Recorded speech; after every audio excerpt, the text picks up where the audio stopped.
Regarde bien ton canapé. Regarde ton lit chaud. Regarde cette routine rassurante que tu as construite autour de toi. Tu appelles ça du confort. Tu appelles ça de la sécurité. Tu appelles ça avoir réussi à stabiliser ta vie. Moi, j'appelle ça un cercueil tapissé de velours, confortable, douillet, mais un cercueil quand même. Le confort n'est pas une récompense, c'est un anesthésiant. C'est une drogue douce qui s'insinue dans tes veines et qui endort ton ambition, ton feu intérieur et ta volonté de puissance. La plupart d'entre vous mourrez à 25 ans, mais on ne vous enterre qu'à 80. Pourquoi ? Parce que vous avez cessé de grandir le jour où vous avez décidé que c'était suffisant. Le monde ne veut pas que tu sortes de ta zone de confort. Le système adore que tu sois confortable. Un homme confortable est un homme prévisible. Un homme confortable est un homme qui ne pose pas de questions, qui ne prend pas de risques et qui consomme ce qu'on lui donne. Le confort est la laisse que la médiocrité utilise pour te garder au pied. Aujourd'hui, nous allons briser cette laisse. Nous allons arracher le velours de ton cercueil. Nous allons explorer pourquoi ta recherche constante de bien-être est la raison exacte pour laquelle tu es en train d'échouer. Si tu veux la grandeur, tu dois apprendre à détester ton confort. Tu dois apprendre à devenir l'architecte de ta propre souffrance volontaire. Bienvenue dans la forge. Ton cerveau est ton pire ennemi. Il est programmé pour une seule chose, la survie. Et pour ton cerveau archaïque, la survie signifie économiser de l'énergie, éviter le danger et chercher la nourriture facile. Ton cerveau veut que tu restes dans la grotte, au chaud, à ne rien faire. Chaque fois que tu as envie de traîner au lit, chaque fois que tu évites cette conversation difficile, chaque fois que tu remets à demain ce travail qui te fait peur, c'est ta biologie qui essaie de te garder en vie, selon des critères vieux de 10 000 ans. Mais nous ne sommes plus dans la savane. Aujourd'hui, éviter le stress ne te garde pas en vie. Cela tue ton âme. La croissance et le confort ne peuvent pas coexister. C'est une impossibilité biologique. Soit tu grandis dans la douleur et l'inconfort, soit tu stagnes dans la tiédeur. Il n'y a pas de milieu. Regarde la nature. Un muscle ne grossit que si tu déchires ses fibres par la tension. Un diamant ne se forme que sous une pression insupportable. Un arbre ne renforce ses racines que parce que le vent essaie de le déraciner. Pourquoi penses-tu être différent ? Pourquoi penses-tu pouvoir devenir une version d'élite de toi-même en restant assis dans ton salon à regarder la vie des autres ? Ta zone de confort est un désert où rien ne pousse. C'est une prison sans barreaux où les gardiens sont tes propres excuses. Pour devenir l'homme que tu es censé être, tu dois déclarer la guerre à ton propre instinct de confort. Tu dois apprendre à ignorer cette voix dans ta tête qui te supplie de t'arrêter, de te reposer, de te contenter de ce que tu as déjà. On t'a menti depuis l'enfance. On t'a dit d'étudier dur pour avoir un travail stable, d'acheter une maison pour avoir une sécurité, de suivre le chemin balisé pour éviter les ennuis. On t'a appris à avoir peur de l'incertitude. Mais regarde autour de toi. Le monde change à une vitesse fulgurante. La sécurité est une illusion. Les emplois stables disparaissent. L'économie s'effondre. Les certitudes d'hier sont les ruines d'aujourd'hui. Dans ce monde, le seul véritable danger, c'est de ne pas savoir gérer le danger. Celui qui a passé sa vie dans le confort est la première victime du chaos. Il n'a pas de muscles mentaux. Il n'a pas de résilience. Il ne sait pas comment réagir quand la tempête frappe, parce qu'il a passé tout son temps à essayer de l'éviter. La véritable sécurité ne vient pas de ce que tu possèdes, mais de ce que tu es capable de supporter. Elle vient de ta capacité à être jeté dans n'importe quel environnement et à dominer. Et cette capacité ne s'apprend pas dans le confort. Elle s'apprend dans l'arène. Elle s'apprend quand tu es au bout du rouleau, quand tu as tout perdu, quand tu es forcé d'innover pour survivre.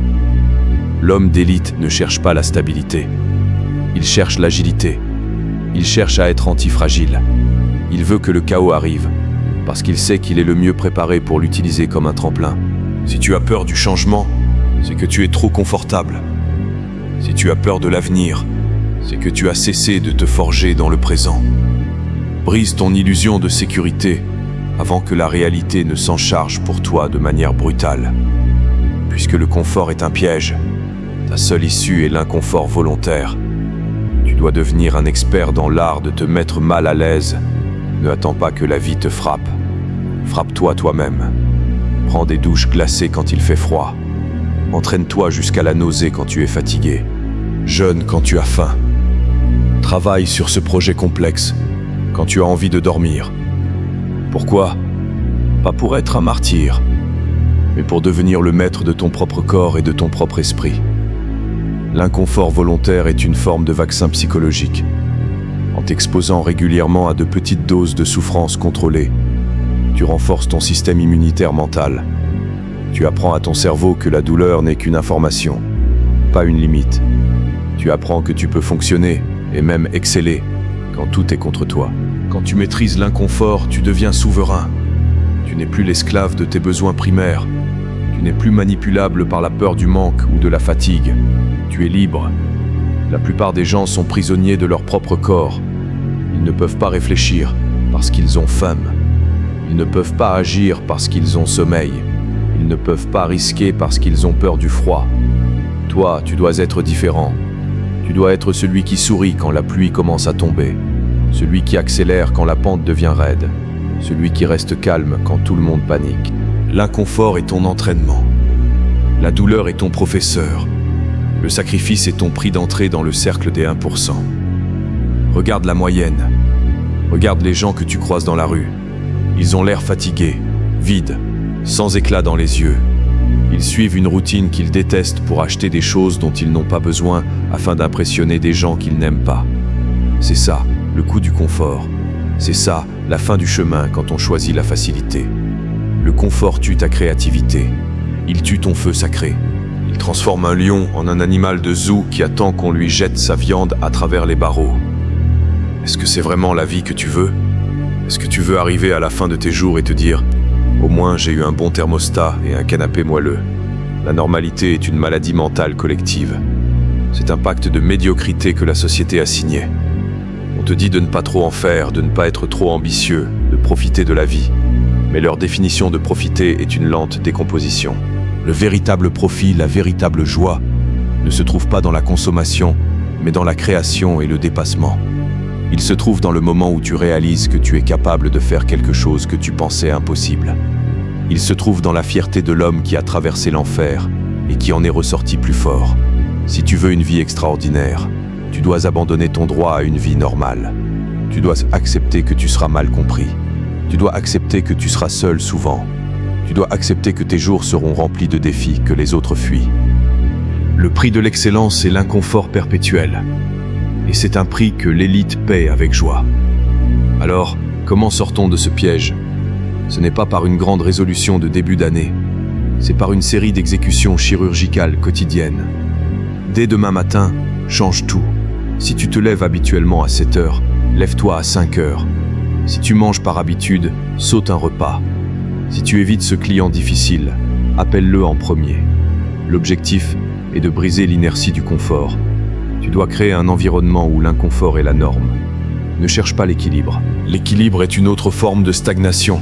Cherche l'intensité. Apprends à identifier le moment exact où ton cerveau te dit « C'est bon, on en a fait assez ». C'est à ce moment précis que le véritable travail commence. C'est là que tu gagnes. Tout ce que tu fais avant ce moment-là n'est qu'un échauffement. C'est la répétition supplémentaire, l'heure de travail en plus, le kilomètre de trop qui forge ton caractère. Élimine les distractions qui facilitent ton confort. Éteins la télévision. Supprime les applications qui te font perdre ton temps. Simplifie ta vie au maximum. Moins tu as d'attache avec le confort matériel, plus tu as d'énergie pour ta conquête personnelle. Deviens un prédateur de tes propres faiblesses. Traque chaque zone de ton existence où tu es devenu mou. Chaque habitude paresseuse est une fissure dans ton armure. Colmate l'aise avec de la discipline pure. Ne sois pas indulgent avec toi-même. Le monde ne le sera pas. Sois ton juge le plus sévère pour que personne d'autre n'ait besoin de le faire. Le confort est une pente descendante qui mène à l'oubli. L'inconfort est un escalier abrupt qui mène à la souveraineté. Regarde la montagne. Le sommet est froid. L'air est rare, le chemin est dangereux. Mais c'est là-haut que se trouve la vue. C'est là-haut que se trouve la clarté. La vallée est chaude, verte et facile, mais elle est couverte de brouillard et remplie de gens qui ne verront jamais l'horizon. Tu as été fait pour grimper, tu as été fait pour lutter, tu as été fait pour vaincre. Ne laisse pas un canapé et une connexion Internet stable te voler ton destin de guerrier. Dis adieu à ton ancienne vie.